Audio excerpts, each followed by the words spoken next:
So ayun, kumusta tayo mga tol? Wala tayong mga upload nitong mga nakaraang araw guys dahil sa masamang pakiramdam ko inuubo at sipon ako at hindi ako makapag voice over ng maayos. So ayan, si ma'am ang una nating customer ngayong gabi guys. Inabot ko na nga sa kanya ang ating pangmalakasang helmet.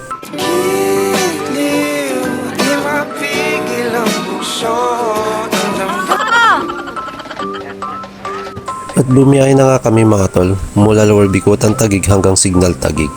At dahil sa malapit lang ang biyahe guys, nakarating na nga agad kami sa drop off location ni ma'am. Nagpasalamat na nga ako at naghanap ulit ako ng panibagong booking. So meron na nga tayong pangalawang booking guys, so ito pupuntahan na natin siya.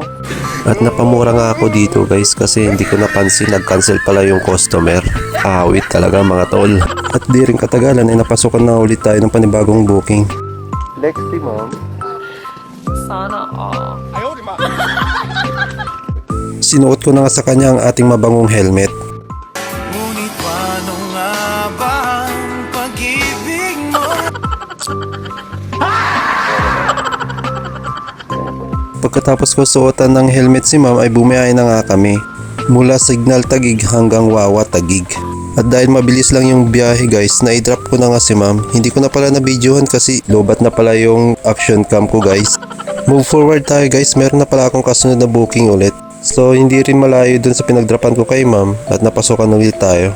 At di katagalan ay dumating na nga si ma'am. Binigyan ko na nga siya ng shower cap sabay suot sa kanya ang helmet.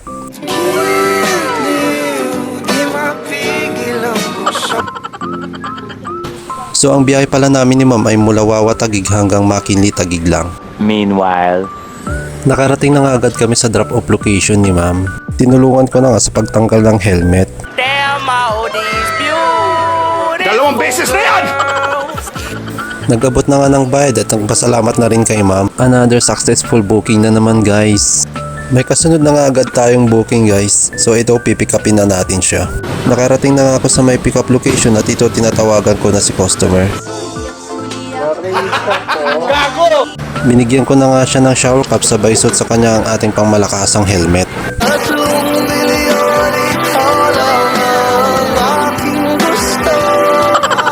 Meron tayong mic ma'am, para in case na may sabihin ka ma'am. Dalawang beses na yan!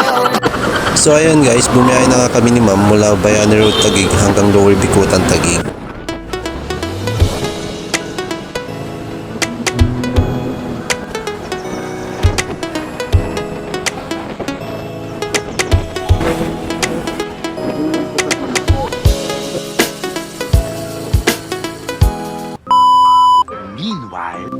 So ayun guys, successful ko naman nahatid si ma'am. Tinulungan ko ng tanggalin ng helmet at nagbayad na rin si ma'am. Maraming salamat po. At nagkaroon nga ulit tayo ng panibagong booking guys. Binigyan ko na nga siya ng shower cap at sinot sa kanya ang ating helmet.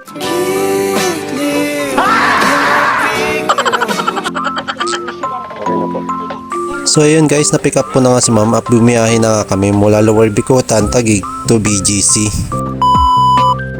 Nakarating na nga agad kami guys sa may drop off location ni ma'am. Sabay abot ng helmet at nakapagbayad na rin siya through JRPay. Maraming salamat po and God bless.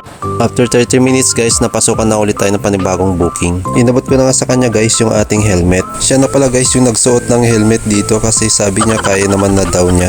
At hindi ko na rin binigyan ng magandang music. So ayun nga guys, bumiyahe na nga kami ni ma'am mula Market Taguig hanggang Makinli Taguig. So mabilis lang yung ating biyahe guys kaya madadrop ko na rin si ma'am kagad-agad. Salamat pala sa ad tip ni ma'am. Hindi nga ako nakakuha ng booking sa Makinli guys kaya bumalik agad ako ng Market. At sakto naman pinasukan agad tayo ng booking guys. So ayan, tinatawagan ko na nga siya. So ayan guys, si sir ang sunod nating booking. Baka sabihin nyo guys, puro babae na lang yung nabubuk ko. Syempre may mga lalaki din guys. Inabot ko na nga yung helmet at syempre hindi ko siya sinuotan.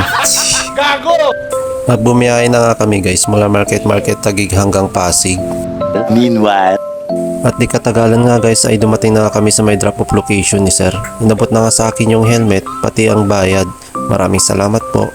Another successful booking tayo ngayon guys. Next book natin guys si sir ulit. So hindi rin malayo sa pinagdrapan natin sa last na pasahero natin, pinasukan agad ulit tayo. Inabutan ko na nga siya ng shower cap sabay ng helmet. At hindi ko siya nasuotan ng helmet. Na-pick up ko na nga si sir at pumiyahe na nga kami guys mula Pasig to Makinli Taguig. At ito guys, naabutan nga kami ng malakas ng ulan at sumilong kami ng pasahero ko. Noong mga oras na yun mga tol, wala akong dalang kapote. Kasi ang plano ko guys, hindi naman ako masyado magpapagabi sa biyahe. Maaga pa lang yung mga oras na yun, kaso nga lang maaga rin nag-umulan. A few moments later. Pagkatapos nga guys ng malakas ng ulan at ito tumuloy na nga kami. At ito nga guys, success kong nahatid si sir. Kinuha ko na nga yung helmet at nagbayad na rin si sir. Humingi nga ako ng pasensya sa customer ko kasi natagalan kami sa biyahe, pero sabi niya okay lang naman siya. Next time guys, magdadala na ako ng kapote.